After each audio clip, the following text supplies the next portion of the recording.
diimbangi dengan motorik kasar yang sempurna, yang tercukupi.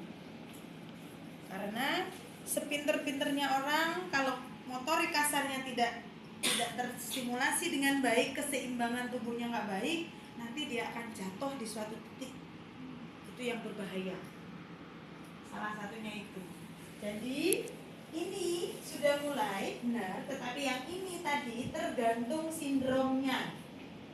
Karena autism tadi tidak semua terdeteksi secara kasat mata, tetapi kan itu tadi ada autism di bawah standar, ada di atas standar. Pun di sini ada terapi namanya kan dietari. Boleh diet makan, boleh diet melakukan fisik. Ada anak autism yang ketika melihat air dia teriak-teriak dan dia tidak mau. Nah, salah satunya tadi kan mau ada lumba-lumba dan seterusnya. Nah, ini kategorinya yang mana harus diseleksi. Termasuk selama dalam kandungan, tadi kan kalau nggak salah ada yang penyebab selama dalam kandungan ya. Kadang anak autism ini tidak berlaku. Dia baik-baik saja. Si anak ini baik-baik saja, tidak mengalami ini semua. Padahal ya enggak, semuanya enggak. Normal, badannya itu normal. Akhirnya pas begitu melihat lebih dekat, karena ini gitu. Ini muncul salah satunya. Dirimu punya murid seperti itu? Dia tuh suka narik-narik sifatnya warna kuning, kalau bajunya pasti yang kuning. Hanya kuning saja. Dia tuh kuning terus habis itu dia suka kalau temannya habis mengeluarkan suatu barang yang dia suka semua rambutnya. Nanti gimana pun tempatnya, kalau pasti bagi-baginya melihat dia pasti kesana dan didatangi dan diambil. Dia merugikan orang lain, itu masih ada kesalahan menyimpang merugikan orang lain. Kalau ini sudah tidak. Dia hanya taat kepatuhan. Dia belum bisa patuh, dia belum bisa eye contact tadi. Kalau udah eye contactnya nggak bisa, itu anak susah untuk diajak patuh, itu pasti. Kemudian mungkin juga terapi pijat. Jadi salah satu pijat refleksi, pijat itu adalah bentuk terapi yang semua sindrom APK layak dilakukan. Terutama saraf-saraf anak kecil itu yang kaki, bagian dalam kaki itu sering-seringlah dipijat. Terutama anak pada saat tidur. Kalau melek itu pasti akan ditarik dan dia menolak. Tapi kalau dia posisi tidur, namanya refleks, itu harus dilenturkan begitu. Sampai di sini ada pertanyaan, teman-teman?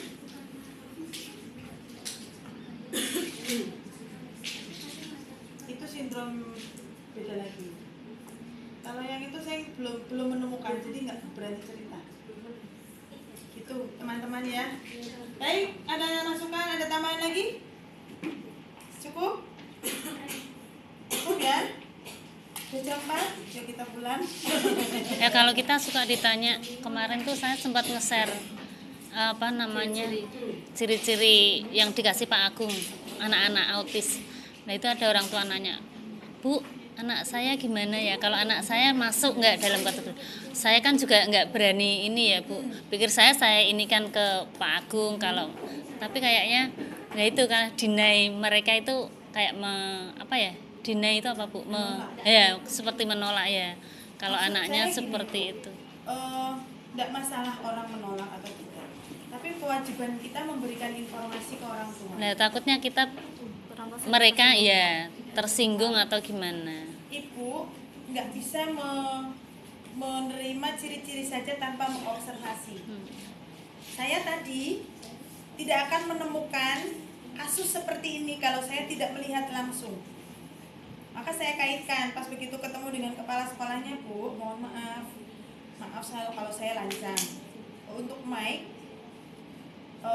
khususnya untuk Mike, saya boleh bercerita. Selama saya ada di kelasnya, saya menemukan ini. Saya khawatir, sepertinya dia memiliki perhatian yang lebih khusus baik orang tua maupun guru. Sebelum terlambat, Kenapa terlambat? Itu tadi, masa kecil itu tidak akan terulang kembali. Kalau tiba-tiba usia 17 tahun dia berperilaku anak-anak, ya jangan salah, karena emang dia tidak menikmati masa anak-anaknya. Dan itu bisa jadi, bisa terjadi. Karena dia, terus si kepala sekolahnya, apa yang ibu temukan? Ya mulai dari tadi ini saya sampaikan semuanya, ditulis sama kepala sekolah tanpa sepengetahuan saya, ditulis. Baik bu, memang selama ini dia sedang terapinya di dokter mana saya nggak ngerti, pokoknya ada pelangi-pelanginya gitu. Oke, apa yang dia lakukan? Sepertinya dia terlalu jenius kalau ibunya cerita. Terlalu jenius, baik. Tapi kepala sekolahnya curcol. Saya bu saya bersyukur punya anak Mike seperti ini yang terlalu jenius. Tetapi saya minta kepada yang ngasih anak itu, saya pengennya anaknya normal, enggak seperti dia. Makanya supaya masa kecil dia tetap bahagia, pertumbuhan dia sama seperti, setidaknya sama dengan anak normal, maka tolong rekomendasikan dia ketemu dengan psikiater. Saya hanya bisa mendeteksi, tidak bisa melabeli bahwa dia seperti ini, seperti ini, tidak. Tetapi dengan ciri-ciri seperti tadi, kemungkinan besar timbangannya itu menujunya ke sana dibanding menuju ke sebelah sini. Oh gitu, ya. Mungkin ketemu dengan dokter tumbuh kembang, mungkin ketemu dengan dokter psikolog, mungkin ketemu dengan dokter penyakit dalam dan seterusnya. Termasuk postur tubuh. Ketika dia berjalan, normal dia. Tetapi semakin kita lihat, semakin kita amati, beda. Postur tubuh ketika dia berdiri, ketika dia duduk, ketika dia berjalan, oh iya, ada sesuatu yang berbeda. Kalau saya disuruh menjelaskan bedanya apa, tidak bisa. Karena itu tergantung kepekaan kita menganalisis.